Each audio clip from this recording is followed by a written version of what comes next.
another day, another Toronto traffic-related issue. But this one, when we say you have to pack your patience, you're really going to have to pack your patience, especially if you are someone who frequents the Bay and College Street area.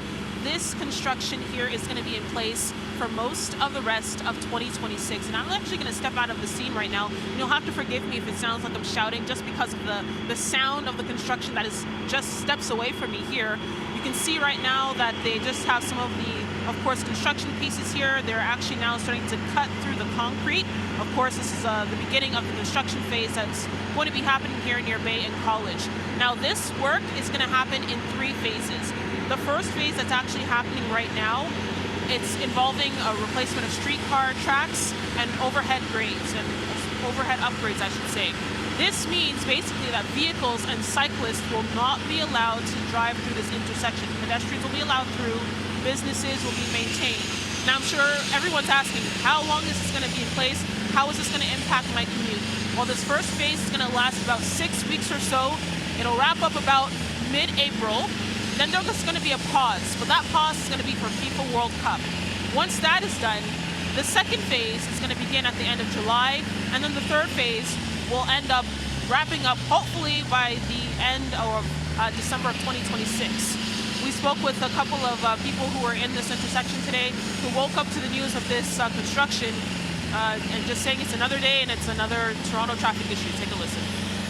Very busy intersection. I work right here, and so it's actually surprising to see it like this, but I don't know what they're doing. There's some underground work, so I guess it needs to be done. Do you think it's going to inconvenience you at all, considering that this roadwork will be off and on until the end of the year?